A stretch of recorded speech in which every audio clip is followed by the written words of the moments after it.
The KUDZUKIAN Network presents GRINDSET, inside the mind of successful entrepreneurs with your host, Cynthia Daniels and Brack. I think sometimes we overplan things and that can kind of cause a delay or setback.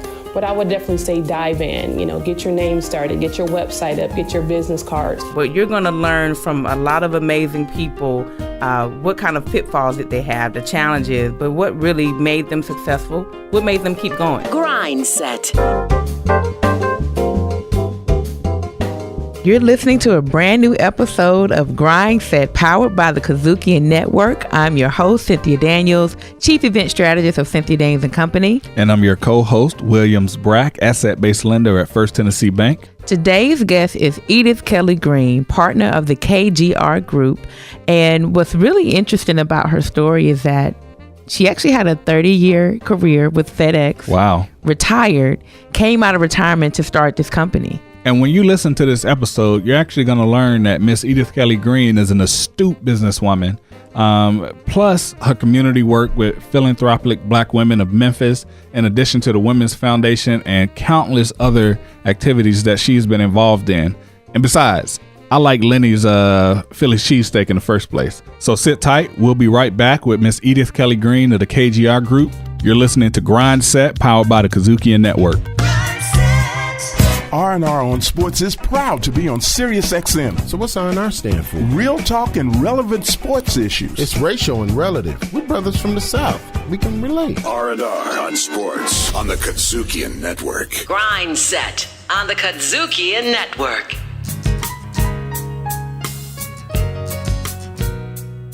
Welcome to GRINDSET, powered by the KUDZUKIAN Network. I'm your host, Cynthia Daniels, Chief Event Strategist of Cynthia Daniels and Company. And I'm your co-host, Brack, asset-based lender at First Tennessee Bank. And today's guest is Edith Kelly-Green, partner of the KGR Group. We are so excited to have such an amazing entrepreneur to share just so much information with our listeners today. So we're happy to have you. Thank you very much. Let's talk about the KGR Group. What exactly do you guys do? KGR stands for Kelly-Green Restaurants. And in 2005, we bought our first restaurant. And then we bought other restaurants, and thus the name of the KGR Group. So we own restaurants. We own Lenny's Grill and Subs. We own 5 of those right now, and I'm a partner in 2, soon to be 3, Wimpy's Burgers and Fries. We also, as an outgrowth of this, invest in real estate. I have invested in real estate, owning some of the buildings that our Lenny's is housed in. Okay. And how did you become interested in this restaurant industry? I mean, you have such an amazing and diverse background. What kind of piqued your interest there? Well, I'd say 15 years ago, I had no interest in restaurants. I had a career at FedEx, and I had retired, and I had retired to do nothing. But my daughter was a junior. I don't know, she was a freshman or sophomore at Rhodes College. Hey, shout out to Rhodes. And she went to Rhodes, and she ate at Lenny's. I had no idea what Lenny's was. And she was excited about the quality of the food, the service that was provided. And she came home and excited and said, "Mom, we ought to invest in that." And at the same time, I had a son who was completing his tenure at Florida A&M. Okay. And he wanted to be an entrepreneur. So it kind of fit in with what was going on with my family at the time. And I wanted to create some kind of legacy for my family and for my kids, because I think people make a lot of money. A lot of people can make money, but they spend money. Right. So the key to that is, how much do you have left? What wealth do you have left at the end of your career, end of your life, or whatever, to pass on to others, so that your family or others don't struggle the way you might have struggled, or I might have struggled to get to where I was. So this was an opportunity that kind of fell in my lap. Okay. Now, I used to be a financial planner for a while, and the word legacy can be created in so many ways, right? You could have bought a bunch of life insurance and passed that legacy on that way, but you decided to go into franchising. So what was the benefit, instead of buying, I guess, a bunch of insurance to multiply your legacy, of going into franchising versus doing just that or starting a business from scratch? If I were going to contrast insurance and going into business, whether it be a franchise or starting it from scratch, the other benefit of having a business and creating a business is you're not just creating that legacy for your family, because we create jobs. We hire people that many times would never be able to get a job. They would not be hired by other people. And one of the reasons I'm able to do that is because I'll tell folks all the time, I say, I don't rely on Lenny's to pay my light, gas, and water bill. Right. Okay. I do that sometimes even as a charity, it seems. But we have a lot of people that come through our organization. Sometimes it's their first job. Okay. It's a low-level job, but what I always hope that people are doing, they're looking at this position as a stepping stone to move somewhere else, either to own their own Lenny's or be a manager, own their own Lenny's, own several Lenny's, or go find something else to do, or to help them get through school. And every now and then there's a bright spot and somebody has done that, or I'll see somebody who says, Miss Kelly-Green, I used to work for you at store number 7. Well, what do you do now? And I don't necessarily remember them because a lot of folks come through. Right. But there's nothing more rewarding than to know that you've made a difference in somebody's life. So there's that part of that doesn't relate only to my family. Right. So life insurance, and we have life insurance too, but that's cash gets generated and goes to our kids, to my kids after the fact. Right. Working together in the business with my son, we do spend a lot of time together, which is a good thing most of the time. Legacy. Right. And it allows him also to put into place what he's learned in school. He has an MBA from Florida A&M. And again, the benefit to make a difference in our community. And I think we do make a difference in our community, one employee at a time. Absolutely. That's a great motto that you have. I would be interested in knowing, what were the first 12 months like in starting this business? Pretty exciting. The first location that we bought was in Oxford, Mississippi. Oxford is my hometown. So you bought an existing location? An existing location. Okay. Yes. And I was under the mistaken thoughts that, Oxford's my hometown. It's an hour away. I'll be down there all the time. So let's get the one in Oxford. So I would certainly recommend never buy a location or buy a business for that reason, because, it's in my hometown. Okay. A business like this, that's a cash business, you need to be on site. Yes. Okay.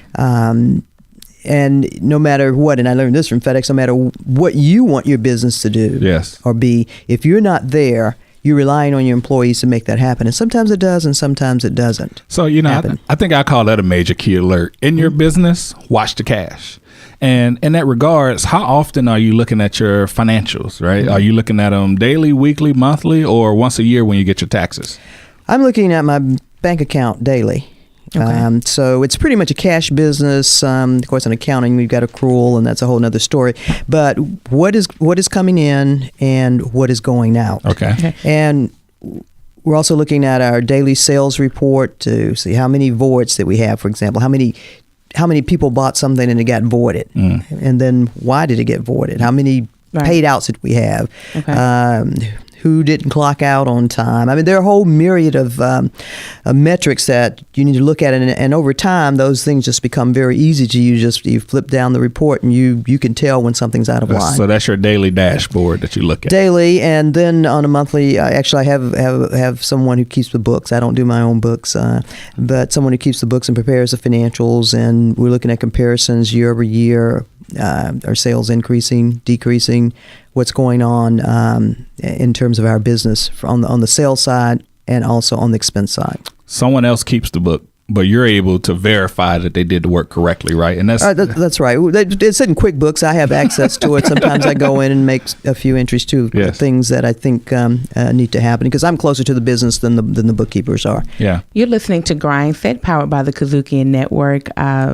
You've given us so many amazing tidbits into how you started your company. I'm curious to know, did you have any mentors in this business because you were venturing into something new? Well, the mentors came from other franchisees who were already in the Lenny's Grill and Subs network. Okay.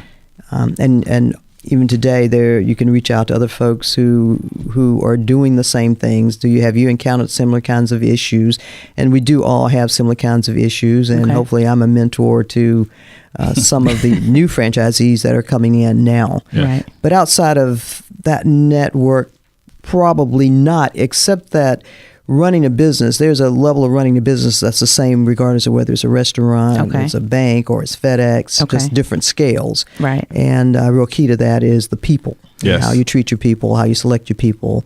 And also in the finances, you got to be in tune with your numbers. So there's just so many commonalities. It's just a different scale. Okay. Major key alert: people and finances. You got it. And how many employees do you have currently? I would say we have on average 10 employees per store. So with the 5 Lenny's, it's 50, and then Wimpy's a few more, maybe 70 at this point. And so with 70 employees, and some have degrees, some don't. What's the importance of both training and providing opportunities for people who come in entry level? Is there growth opportunities at KGR? Are there growth opportunities? There are certainly growth opportunities. We are constantly looking first for good people, frontline people, who can provide service to our customers. And it's because it's a franchise, the training is generally the same across all of the stores. If you go, it's just like a McDonald's. If you go to one Lenny's and you want a number 4 Mile High turkey, excuse me, it should taste the same regardless of which store you go to, because the way we make that sandwich should be the same. Although sometimes we get renegades who say, well, I want to make this sandwich this way. And that's a challenge. That's a challenge, because it's not hard to know how to do it. Do it the same way every time. Follow the process. And the taste, because there's a taste profile that we're trying to put forth. And to get that taste profile, you've got to put certain items on that sandwich in a certain order. But sometimes that doesn't always work. So there is training, there's standardized training for entry-level people. In terms of opportunities to move up, definitely, because it's such a high turnover business. And of course, turnover is costly. And we're always looking at ways to try and minimize that or reduce the amount of turnover. And anytime we find someone who has potential, like express an interest to moving up to management, we'll try to quickly get them in a process that leads them to being a store manager, if that's what they want. But they need to take the initiative and express the interest. Absolutely, express the interest, or even if they don't express the interest and they are a great employee, we'll express interest in them and see if that's something that they would want to do. That's awesome. Okay. And so you said you started in your hometown of Oxford, Mississippi. When did you decide to open up a location in the Memphis area? Well, when I got into this business, our thought was we wanted to own at least 10 stores. We wanted to be a bigger fish in that environment. But one, because when decisions are made that affect everybody, felt that having 10 stores, someone would have to talk to us about it. Otherwise, veto power? I don't know about that, but we would be consulted. Otherwise, things might happen, and you just get the memo. So we wanted to have at least 10 stores, and at some point we've had 13 stores. Wow. So we got interested in a Memphis store in 2005, later in 2005 at the airport. So you started fast. Well, yes, yeah. Stores, and one of the things about franchises, apparently stores can turn over. So that when the opportunity becomes available, you have to be ready to take that opportunity. Got it. And I would imagine going into the airport, that was a great thing in terms of location because of the traffic that goes in and out of that airport. It is a great location. It's generally the number 1 location in the whole Lenny's system in terms of sales. Wow. Okay. Memphis International doesn't get a lot of credit. You're listening to GRINDSET, powered by the KUDZUKIAN Network. We're here with Edith Kelly-Green, partner of the KGR Group, owners of Lenny's Restaurants and now Wimpy's. We'll be right back after the break. GRINDSET on the KUDZUKIAN Network. Keeping it real, right, and funky. Tasha Downey, that other co-host, Tasha. In this building, I want to talk about and make some mad beats. Well, speaking about making, I want to bring out my inner rap artist. Like I'm here for. Oh, you talking about BEAT? I thought you talking about the beats. Funky politics on the KUDZUKIAN Network. KUDZUKIAN. You want to hear real success stories? You want to take a dive into the mindset of a successful entrepreneur? Well, make sure you check out GRINDSET on Spotify, Apple Podcast, KUDZUKIAN.com, or your favorite podcast provider.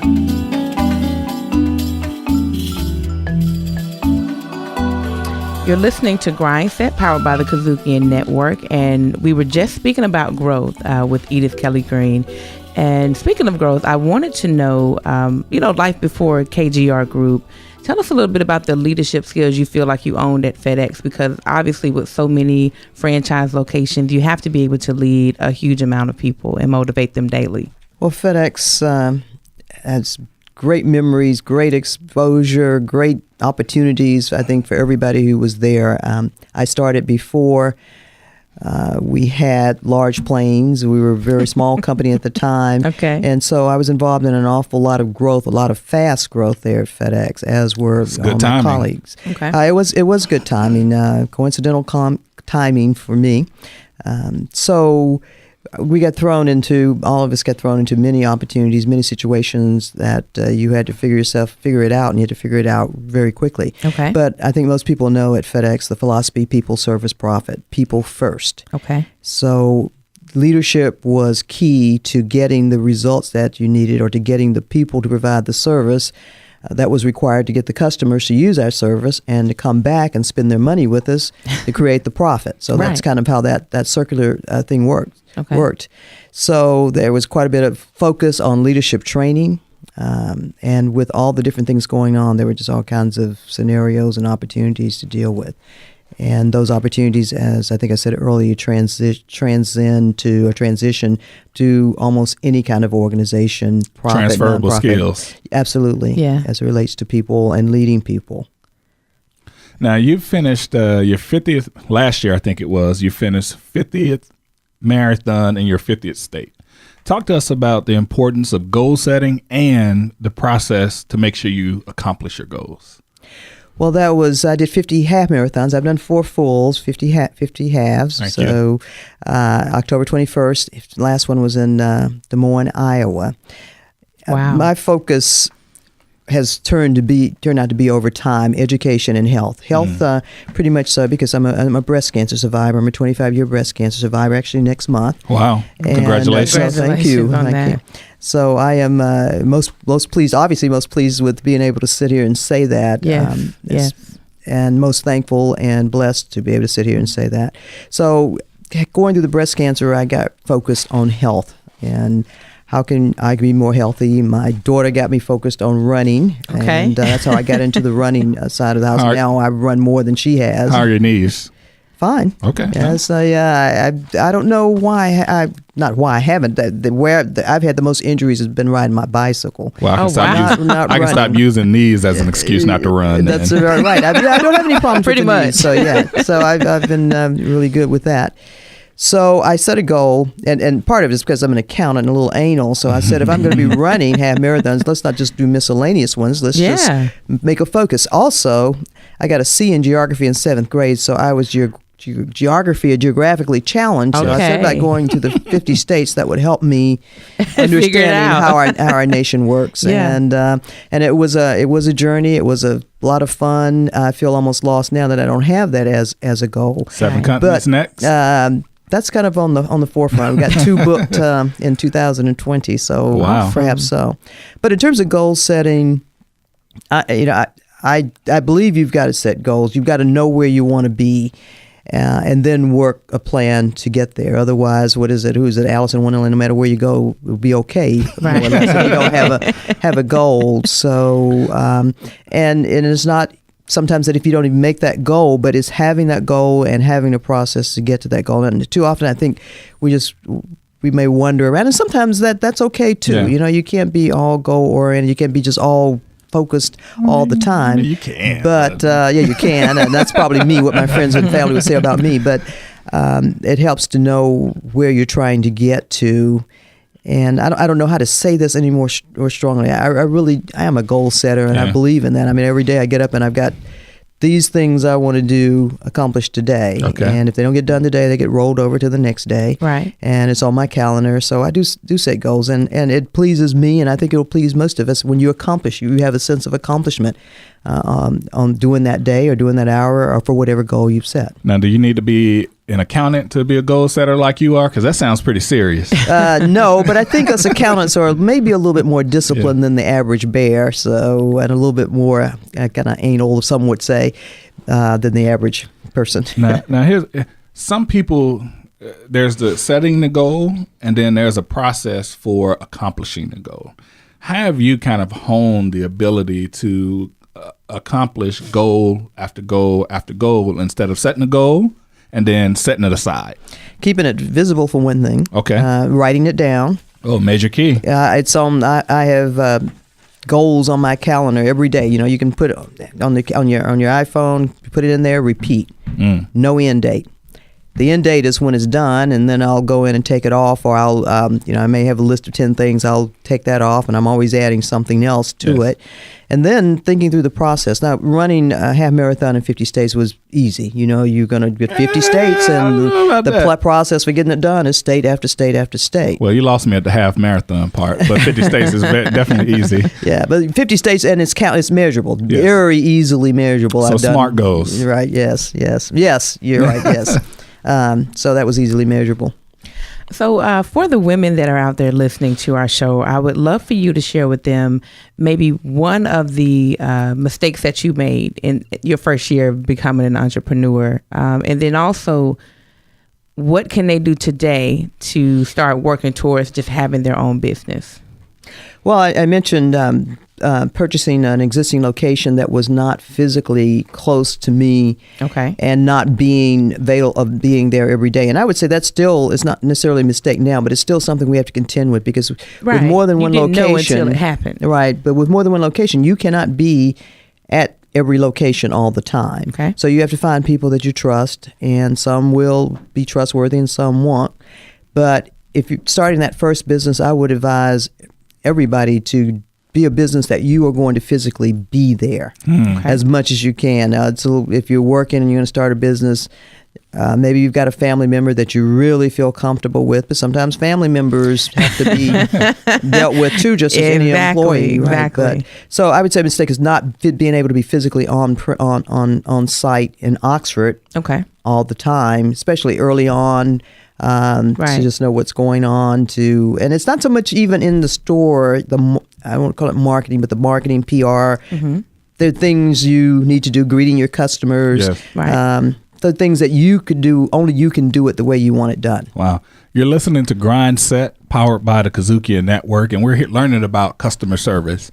And when you're making a sandwich, you can train that. It's a repeatable process. It's hands-on. But how do you make sure you're getting your employees to portray the level of customer service that you would do yourself? Well, one of the things we say in our business is hire for the smile, and I can teach you how to make a sandwich. Oh, wow. You generally cannot teach people to smile if that's not a natural thing for them. Yes. And particularly with younger kids now who would prefer texting than talking. Yeah. So, if you text me your order, I'm okay. But if you got to come in and I got to smile and I got to say, welcome to Lenny, sometimes that can be a challenge for some of our employees. So we try to hire the personality, the smile. And as you say, you can train someone to make a sandwich easily. No, I totally agree with that. I guess one thing I'd be curious to know, in your field, do you try to hire more women because you are a female business, or do you feel like you have a pretty even demographic of young men and women in your stores? We probably have more women than men, and no, we don't focus on hiring women. We really do try and focus on hiring people that look like our customers. Okay. As we would want probably most establishments to do. Right. That can be a challenge also. Has been a challenge. So what are speaking of challenges, what are some of the challenges that you're seeing overall in the restaurant industry in addition to kind of turnover? I think a restaurant in general, we've all been hearing about the $15 wage. Yes. I'm glad you mentioned that. I have a follow-up.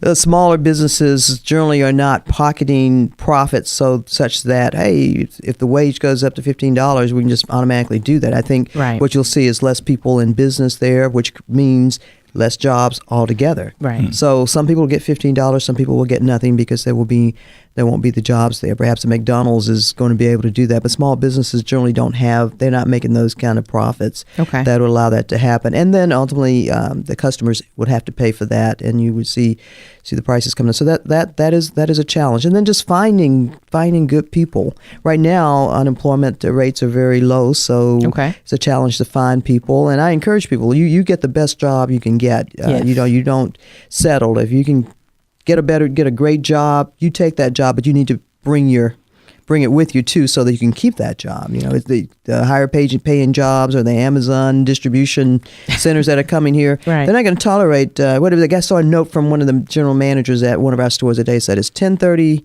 It's 10:30. We open at 10:30, and 3 of our people have not shown up for work. Oh, wow. My God! Nor had they called. Wow. Well, you're not going to be able to get away with that. You can get away with that probably with a mom and pop or with us, because we'll be more lenient towards you because we need you. Right. But you got to take we got to take your A game, but we only need you for so long until we can find somebody else that's more dependable. So, but the challenge is finding warm bodies, but preferably warm bodies who can smile, who are dependable, who will take care of the customer. So how are you attracting and retaining good employees in the first place?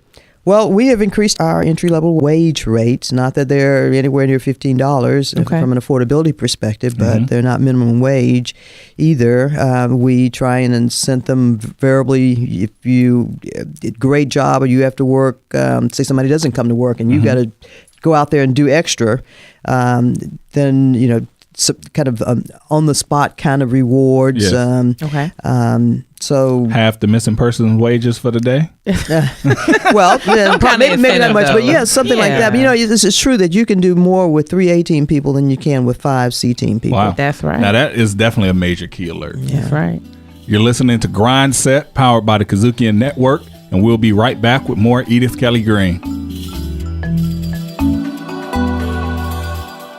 R&R on Sports is proud to be on Sirius XM. So what's R&R stand for? Real talk and relevant sports issues. It's racial and relative. We're brothers from the South. We can relate. R&R on Sports on the KUDZUKIAN Network. You're listening to GRINDSET, powered by the KUDZUKIAN Network, and we're here with Edith Kelly-Green.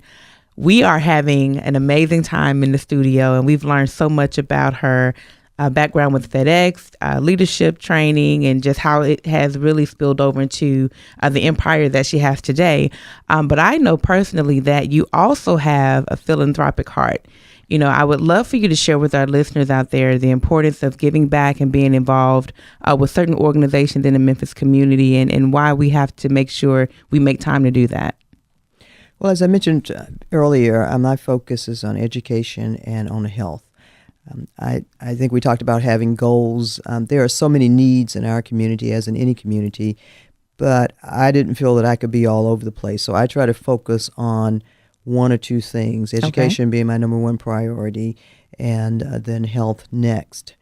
I also think that many people feel that, I don't have a lot of money, I don't have money, so I can't give like somebody else gives. Well, it's not always about money. Okay.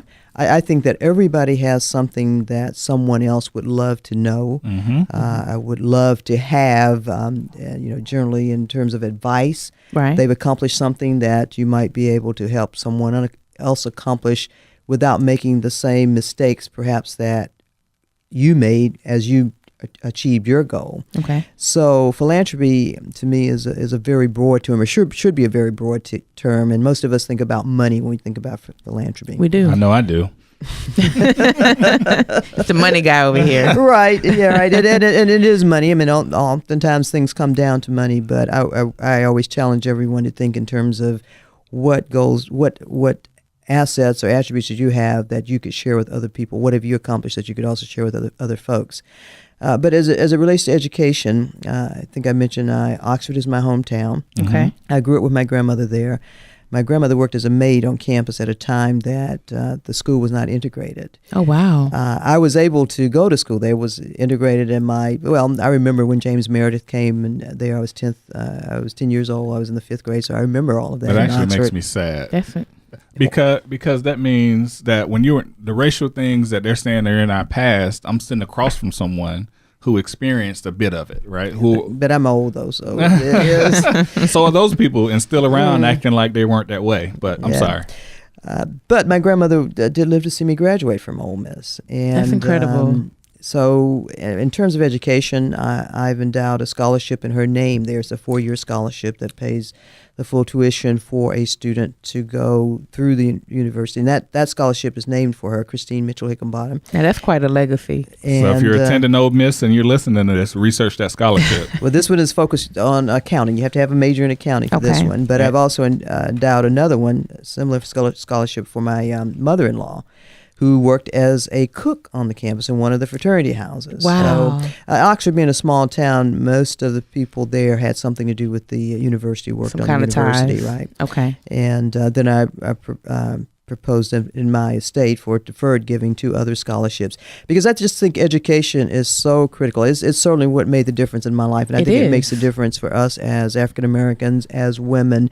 And I tell folks all the time, education is something, or having that degree is something nobody can take away from you. That's right. And they cannot use it as an excuse for not hiring you. But if you don't have it, you've given someone an easy excuse to say no. No, they don't have to go any further. This job requires this degree, that degree. You don't have it. Either you do or you don't.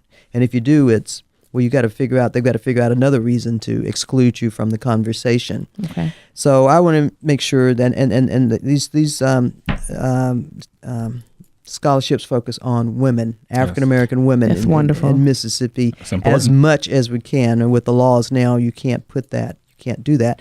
But that's who I'm focusing on. That we want our people to get better, to be educated, and to have the opportunities that some of our parents and our grandparents for sure did not have.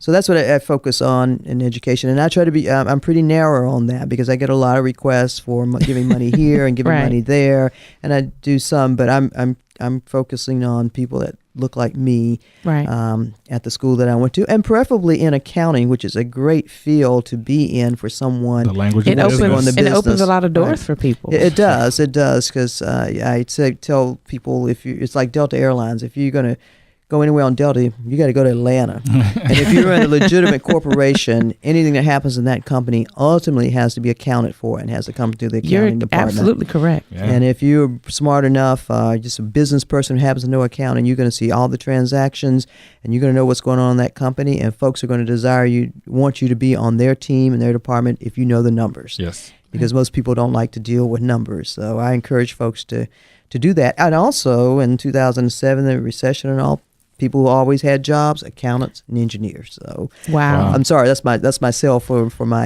my profession there. But education is a priority, and so is health. Okay. And I do that. I'm able to do that somewhat financially, but also in terms of consulting with folks who are trying to make a decision or wanting to decide what they want to do, and then reinforcing the key importance of knowing your numbers. If you're in business, knowing what's going on in your organization from the financial side of the house. You cannot or should not delegate that to someone else. You're listening to GRINDSET, powered by the KUDZUKIAN Network. And you talked about the importance of education and your background with it. What's been some of your work in the health area? Well, I was always interested in being healthy, but of course, when the breast cancer, actually before breast cancer, I got a diagnosis of having high cholesterol, which scared me to death, and I probably lost a bunch of weight because I didn't eat anything. I was too afraid to eat anything because I didn't understand it. I didn't know what that was, and so I've been on meds for high cholesterol, and I'm not a bad eater in my opinion, so I'm chalking it up to being inherited from my family. Okay. But and then the breast cancer came along, and then my daughter with some other friends created this running group called Sisters in Motion and challenged me to start running, and it was something that I liked to do, and it was a healthy initiative.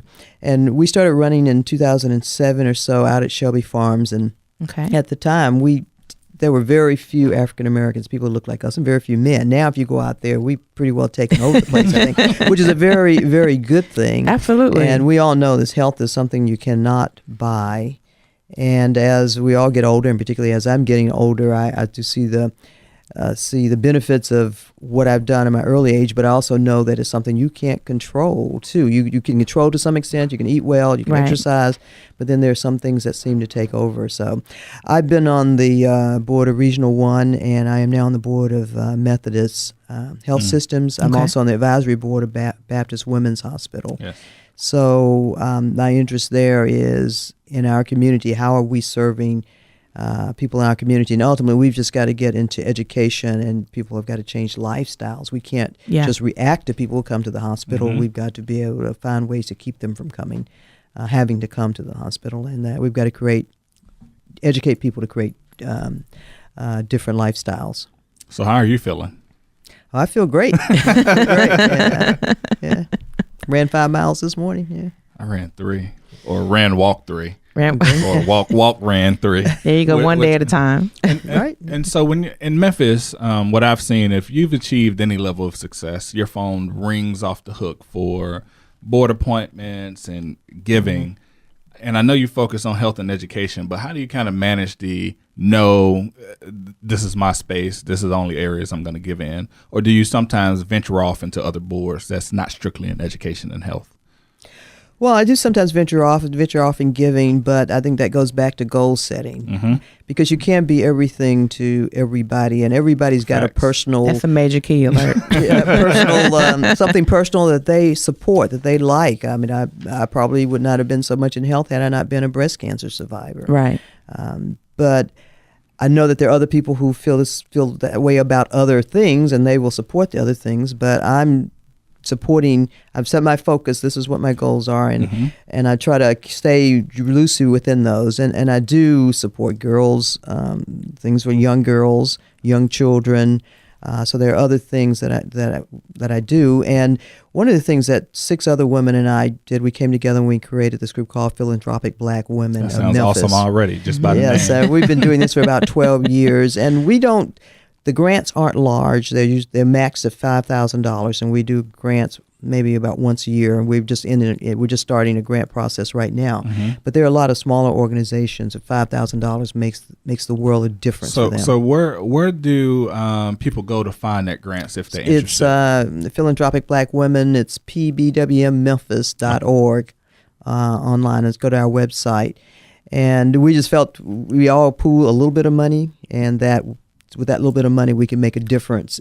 With a larger and that's not tied to education or health, or it's not tied to anything that's particular to me. When you say $5,000 is a little bit of money, when you don't have any money, $5,000 is just enough. Absolutely. And can you tell us where to go again to find the grants if young women are or if people are interested? PB Philanthropic Black Women, PBWMEMPHIS.org. And how many years has that been in existence? We started in also around 2007.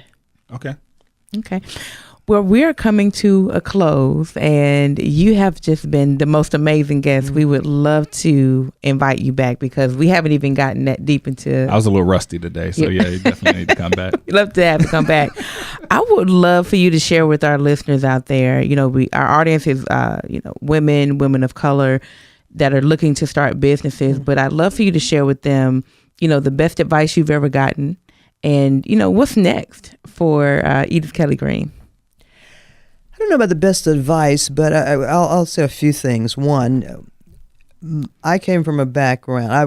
Grew up very poor in Oxford, Mississippi. So anything I've accomplished or anything I tell you, I'm not telling you because I read it or because this is what you should do. It's because I've lived it.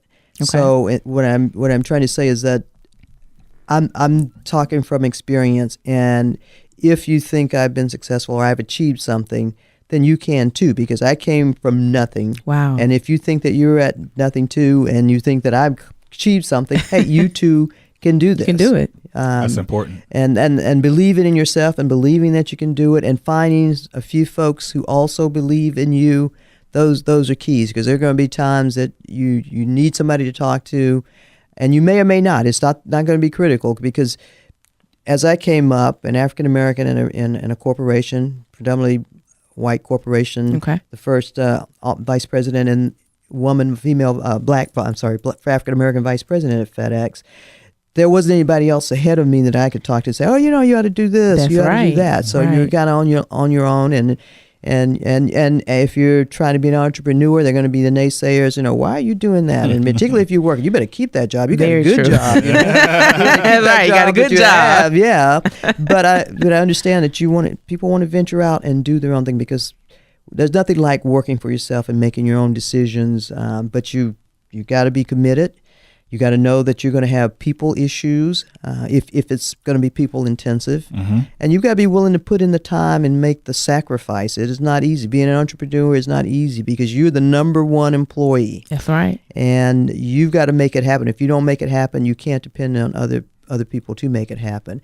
You also got to realize that, family businesses, sometimes family doesn't work well. And you got to be able to say, this is a business. This is not a family meeting. It is a business, so that can be tough. There's just a myriad of things with being an entrepreneur that you get to deal with. You can't anticipate all of those things. Yeah. You also got to have your money in place when you know where you're going to get the money to finance your business, because you first month you may not make a profit. You may not have enough cash to pay everybody. But you got to do it, and then take care of the administrative side. Many people, I can make the best muffin in town, and I want to make muffins. Okay, you got to make I've heard muffins. That, yeah. Yes, but you also got to pay your sales tax. You got to pay your payroll taxes, because nothing will shut you down quicker than the federal government coming in and say, or any government people. Yeah, I'm telling you, you didn't pay this. You need to write me a check right now, or else. Wow. That's right. You've been listening to GRINDSET, powered by the KUDZUKIAN Network. Miss Edith Kelly-Green of the KGR Group visited with us today. And, she said education and health is important, but she really educated us today. And some of the major points and keys that she shared with us are really business fundamentals that we can take into any industry, whether it's restaurants, real estate, even if you own a corporate section, own a business segment in a corporation. These are fundamentals you can take everywhere. So Miss Edith Kelly-Green, thank you again for visiting with us on GRINDSET. Well, thank you for the opportunity. You've been listening to GRINDSET, powered by the KUDZUKIAN Network. We'll be right back after the break.